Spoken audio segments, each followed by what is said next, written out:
جتنے روزے دار ہیں وہ سارے اس دروازے پر جمع ہو جائیں. جب سارے جمع ہو جائیں گے اور اس دروازے میں داخل ہو جائیں گے پھر اللہ تبارک و تعالیٰ وہ دروازہ بند کریں گے. غیر روزہ دار اس دروازے میں داخل نہیں ہو سکتا. جس کا روزہ نہیں تھا، جس نے روزہ نہیں رکھا ہے، وہ اس دروازے میں داخل نہیں ہوگا.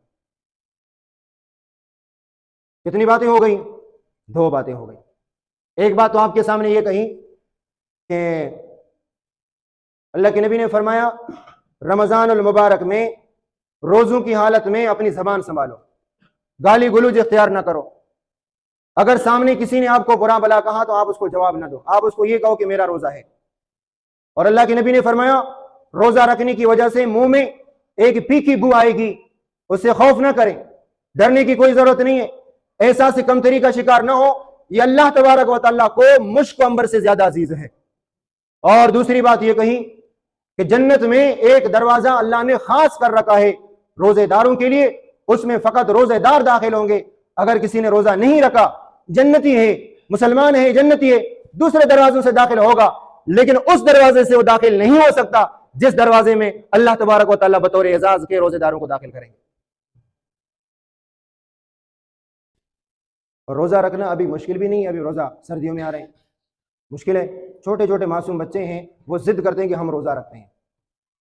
اور یہ بھی بات یاد رکھیں کہ اگر ایک انسان نے ایک روزہ چھوڑا سستی کی وجہ سے تو پھر اس کا دوسرا روزہ بھی گیا، تیسرا بھی گیا، چوتھا بھی گیا.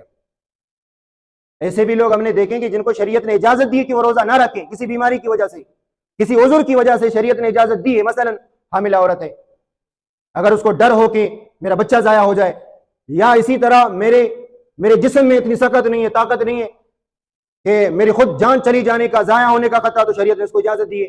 لیکن بہت ساری خدا ترس انسانوں کو ہم نے دیکھا جو خدا کا خوف رکھنے والی عورتیں ہیں، حالت حمل میں بھی وہ روزہ رکھتی ہیں، حالانکہ شریعت نے ان کو روزہ نہ رکھنے کی اجازت دی ہے. اسی طرح ایک عورت اگر اپنے بچے کو دودھ پلا رہی ہے، اس کو ڈر ہو کہ اگر میں نے روزہ رکھا تو بچے کی پرورش نہیں ہوگی، بچے کو دودھ نہیں ملے گا، تو شریعت نے اس کو اجازت دی ہے کہ وہ روزہ نہ رکھے، پھر اس کی قضا کرے. لیکن اس کے باوجود ہم نے ایسی عورتوں کو دیکھا ہے کہ وہ روزہ رکھتی ہیں. اسی طرح اللہ تبارک و تعالیٰ نے بیمار کو بھی اجازت دی ہے کہ اگر آپ بیمار ہو تو آپ روزہ نہ رکھیں. جب اللہ تبارک و تعالیٰ آپ کو صحت دے دے بعد میں اس کی قضا کریں. لیکن اس کے باوجود ہم نے بہت سارے بیماروں کو بھی دیکھا ہے وہ روزہ رکھنے کی کوشش کرتے ہیں، کیونکہ ان کے دل کے اندر اللہ کا خوف ہوتا ہے، اللہ کا ڈر ہوتا ہے. ابھی تو لوگ اپنے طور پر بھی فتویٰ دینا شروع کریں گے، لوگوں کے اپنے عذر بھی ہوں گے. اب لوگوں کا معدہ بھی خراب ہوگا. اب رمضان المبارک کا مہینہ آتے ہی لوگوں کا معدہ خراب ہونا شروع ہو جائے گا. اب لوگ یہ کہیں گے میں معدے کا مریض ہوں، میں شوگر کا مریض ہوں، میں فلان کا مریض ہوں، تو لہٰذا مجھے روزہ معاف ہے. تو اپنے طور پر فتویٰ دینے سے بہتر ہے کہ انسان کسی سمجھدار انسان سے جو دین کا علم رکھتا ہے اس سے پوچھ لیا کرے. پھر اس کے بعد اگر روزہ نہ رکھے عذر کی بنیاد پر، وہ بات کی بات ہے جب مسئلہ معلوم ہو جائے تو. اسی طرح اللہ کے نبی نے فرمایا اذا جاء رمضان، جب رمضان المبارک کا مہینہ آتا ہے فتحت ابواب الجنہ، جنت کے دروازے اللہ تبارک و تعالیٰ کھول دیتے ہیں. وفی روایت فتحت ابواب السماء، ایک روایت کے اندر آتے آسمان کے دروازے کھل جاتے ہیں. وغلقت ابواب جہنم، اور جہنم کے دروازے بند ہوتے ہیں. یہی وجہ ہے، روایت کے اندر آتا ہے جو مسلمان رمضان المبارک کے مہینے میں فوت ہو جائے وہ جہنم میں داخل ہوگا نہیں، اگرچہ وہ گناہگار ہو، اگرچہ وہ گناہگار ہو پھر بھی جہنم میں داخل نہیں ہوگا. کیوں؟ کہ اللہ تبارک و تعالیٰ فرماتے ہیں رمضان المبارک میں جہنم کے دروازے بند ہوں گے. رمضان المبارک میں جہنم کے دروازے کیا ہوں گے؟ بند ہوں گے. گناہگار مسلمان اگر فوت ہو جائے نا رمضان میں تب بھی وہ جہنم میں داخل نہیں ہوگا. کیوں؟ اس رمضان کی برکت کی وجہ سے اللہ تبارک و تعالیٰ جہنم کے دروازے بند فرمائیں گے اور جنت کے دروازے کھلے ہوں گے. کیونکہ نیک اعمال اللہ تبارک و تعالیٰ آسان فرمائیں گے. نیک اعمال کا کرنا کیوں آسان فرمائیں گے؟ کہ نیک اعمال میں رکاوٹ کون ہے؟ بولو، نیک اعمال میں رکاوٹ کون ہے؟ شیطان ہے. اور شیطان کو اللہ تبارک و تعالیٰ بند کرتے ہیں. اس مہینے میں شیطان کو بند کرتے ہیں. یہی وجہ ہے آپ دیکھیں تراویح میں اتنے لوگ نماز کے لیے آتے ہیں. یہی وجہ ہے آپ دیکھیں رمضان کے فجر میں پوری مسجد بھری ہوتی ہے. حالانکہ اب بھی وہی لوگ ہیں، لیکن چونکہ اب شیطان کھلا ہوا ہے لوگ نہیں آتے. وہ شیطان تو تبکی دیتا ہے، حدیث پاک میں آتا ہے شیطان انسان کو اس طریقے سے تبکی دے کر سلاتا ہے جیسے ماں اپنے بچے کو تبکی دے کر سلاتی ہے۔ ماں کس طریقے سے بچے کو تبکی دیتی ہے؟ بیٹا سو جائیں، سو جائیں، بیٹا سو جائیں، اسی طریقے سے شیطان کہتا ہے بیٹا سو جاؤ، بیٹا سو جاؤ، بیٹا سو جاؤ۔ لیکن اس کے باوجود آپ دیکھیں گے کل فجر کی نماز میں یہ مسجد بڑی ہوگی، کیوں؟ تبکی دینے والی ماں۔ اللہ تبارک و تعالیٰ اس کو بند کریں گے، بند ہوگا۔ اور آج رات کو انشاءاللہ سورج غروب ہوگا، اگر کل رمضان ہو تو اللہ تبارک و تعالیٰ اس کو پابند سلاسل کر دیں گے، وہ ہوگا بند۔ تو پھر آپ کے لیے اور میرے لیے فجر کی نماز پڑھنا آسان ہوگا، لوگوں کا جمع غفیر ہوگا۔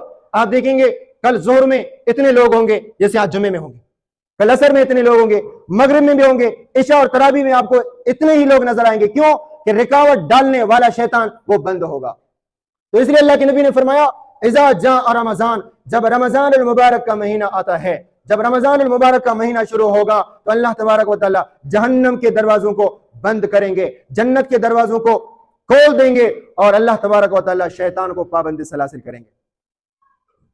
یہ کچھ غلطیاں ہم کرتے ہیں چھوٹے موٹے، اس کو ہم شیطان پہ نہ ڈالیں، کچھ ہمارے اپنے بھی کرتوت ہوتے ہیں۔ بات سمجھ میں آ گئی نہیں آ گئی؟ اور کوشش کریں کہ رمضان المبارک میں موبائل کا استعمال کم کیا جائے، کیونکہ شیطان کو بند کرنے کا اللہ نے وعدہ کیا ہے، موبائل تو آپ کے ہاتھ میں۔ اور اسی طرح ایک اور بھی بات یاد رکھیں، اللہ کے نبی نے فرمایا کہ دیکھیں آپ صلی اللہ علیہ وسلم نے ارشاد فرمایا کہ جو بندہ روزہ رکھے، کتنی مشقت اختیار کرتا ہے فجر سے لے کر غروب آفتاب تک، وہ اللہ کے ڈر کی وجہ سے نہ کھاتا ہے نہ پیتا ہے اور نہ اپنے حق کے پاس جاتا ہے۔ وجہ کیا؟ اللہ تبارک و تعالیٰ فرماتے ہیں من اجلی، میرے ڈر کی وجہ سے، میرے خوف کی وجہ سے، میرے عظمت کی وجہ سے۔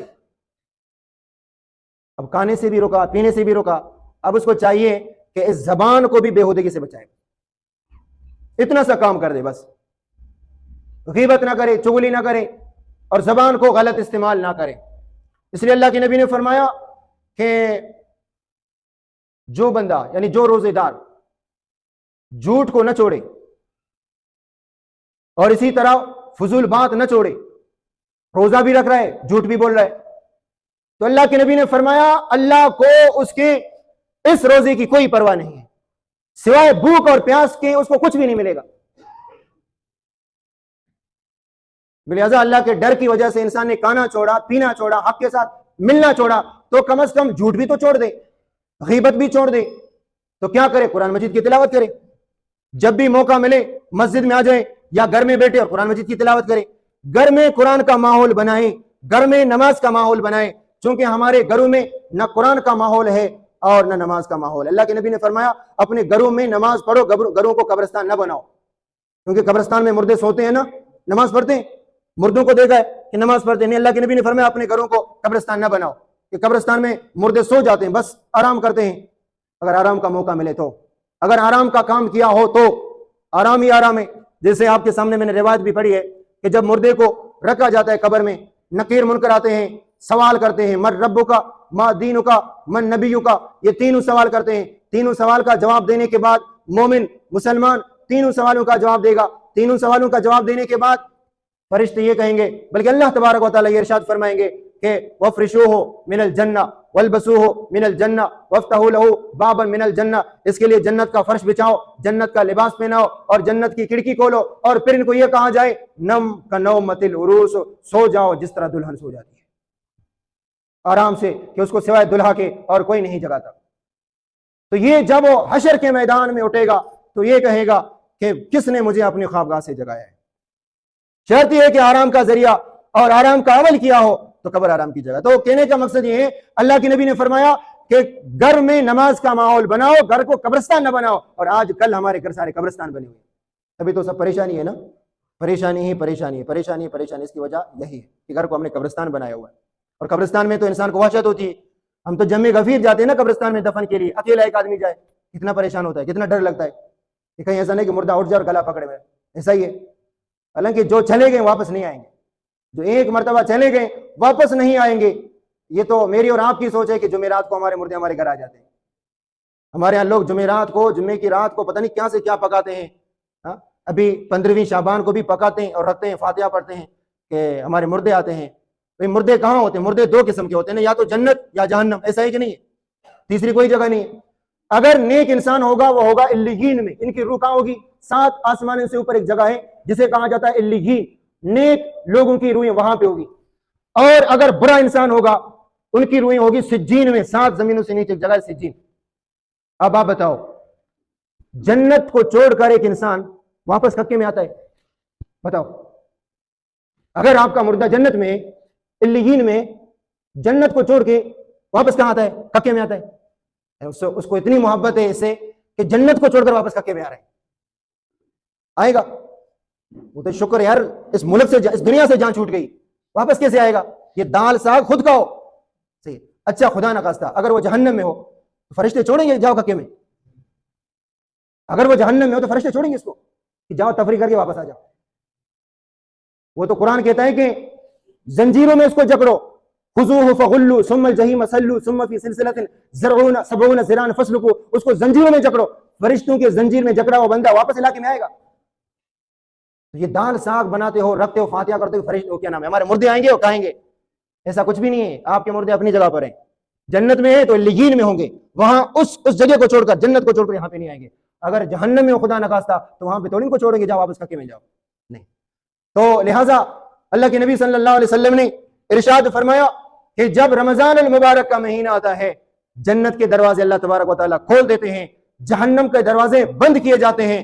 اگر ایک گناہگار مسلمان رمضان المبارک میں فوت ہو جائے تو تب بھی جہنم میں داخل نہیں فرمائیں گے اللہ تبارک و تعالیٰ اس رمضان المبارک کی برکت کی وجہ سے، ٹھیک ہے؟ اور اللہ تبارک و تعالیٰ شیاطین کو بند فرماتے ہیں۔ دعا کریں اللہ تبارک و تعالیٰ ہمیں رمضان المبارک کے صحیح معنوں میں قدر کرنے کی توفیق عطا فرمائے۔ وآخر دعواہم